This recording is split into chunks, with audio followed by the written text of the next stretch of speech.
Okay, class. Listen carefully.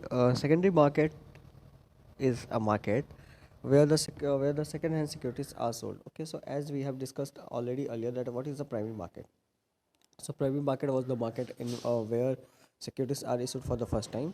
In the same way, when the primary security holders, that means the person who have purchased security for the first time from the capital market, if they want to sell their securities in the market, so for the same a second type of market is required, and that market is known as secondary market. Okay, so basically secondary market, you can say that secondary market is a market where you can say that secondary market customer to customer, that means here is the primary customer and this is the secondary customer. That means the customer which has purchased the securities for the first time meet the customer who want to purchase the security for the second time. Okay, so that is why this type of market is known as secondary market. Okay, any doubt? I don't think so that you will find any doubt in this case. Okay, now after that we are moving forward, the types, so here we are going to see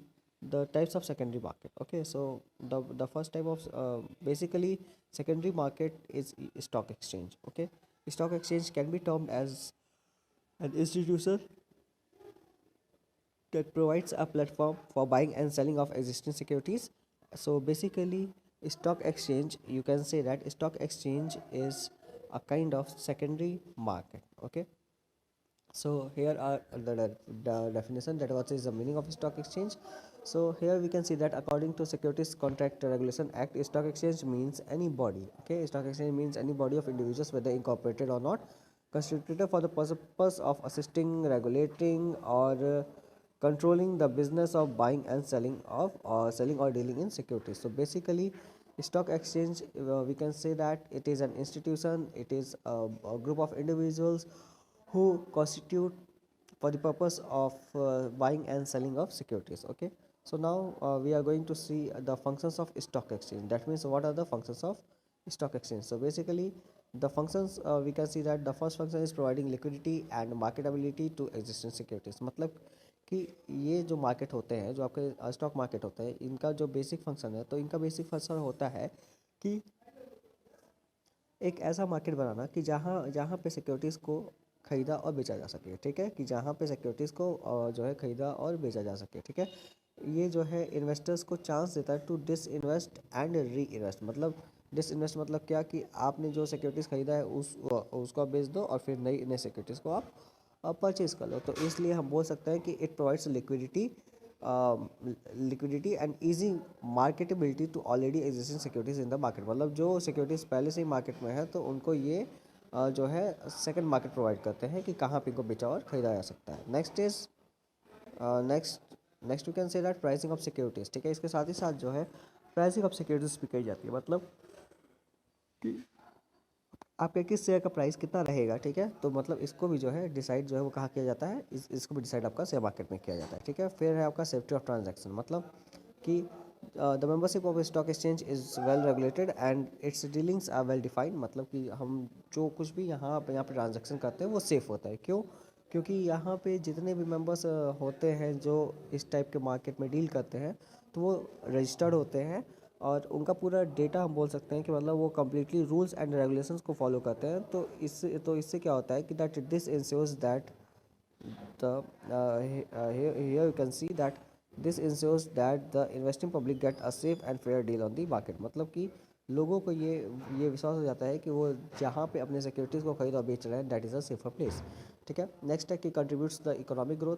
तो हम यहाँ पे सीधा मान सकते हैं कि जैसे जो स्टॉक एक्सचेंज है, तो ये एक ऐसा मार्केट है कि जहाँ पे सिक्योरिटीज़ को दोबारा बेचा और ख़रीदा जा सकता है। ठीक है, through this process of disinvestment and reinvestment, saving gets channelized into their most productive investment avenues। मतलब कि जो ये प्रोसेस होता है किसका, डिसइन्वेस्टमेंट का, मतलब सिक्योरिटीज़ को बेचने का, और री इन्वेस्टमेंट का, सिक्योरिटीज़ को परचेज करने का। तो इससे क्या होता है कि इससे जो फंड होता है, तो वो जो है बहुत बेटर तरीके में यूज़ किया जा सकता है। ठीक है, और इससे क्या होता है कि this leads to the capital formation of economic growth. ठीक है, तो इससे क्या होता है, इससे आपका इकोनॉमिक मतलब इससे आपके इकोनॉमी में कैपिटल का फॉर्मेशन भी होता है। ठीक है, अब फिर आते हैं स्प्रेडिंग ऑफ इक्विटी कल्ट। ठीक है, तो स्प्रेडिंग ऑफ इक्विटी कल्ट में क्या है कि मतलब इसके थ्रू जनरली, किसके थ्रू, जनरली हम बोल सकते हैं कि with the help of, you can say that with the help of the stock exchange, ये इक्विटी कल्ट को जो प्रमोट किया जाता है। मतलब कि जो ये प्रोसेस होता है शेयर्स को खरीदने और बेचने का, बाइंग एंड सेलिंग, ठीक है। तो बाइंग एंड सेलिंग का जो आपका प्रोसेस होता है तो इसको ये प्रमोट करता है, ठीक है। बेसिकली इसको आपका जो ये शेयर मार्केट है तो ये जो है आपका प्रमोट करता है, ठीक है। और साथ ही साथ मतलब अगर हम नेक्स्ट देखें तो लास्ट है, लास्ट इंपॉर्टेंस है इसका, प्रोवाइडिंग स्कोप फॉर स्पेकुलेशन। देखो इस स्पेकुलेशन का मतलब होता है प्रिडिक्शन, ठीक है, कि फ्यूचर में आने वाले टाइम में किस सिक्योरिटी का प्राइस बढ़ेगा या किस सिक्योरिटी का प्राइस घटेगा, ठीक है। तो ये इजीली हम लोग जो है शेयर मार्केट को देख के पता कर सकते हैं कि आने वाले टाइम में किस मतलब कि किस टाइप के सिक्योरिटी में हमें इन्वेस्ट करना चाहिए और किस टाइप के सिक्योरिटी को हमें सेल करना चाहिए। Okay, so I think so that you are able to know about that what are the functions of security market. Okay, and in next video we will see about how trading and settlement process is done over the stock exchange, ठीक है।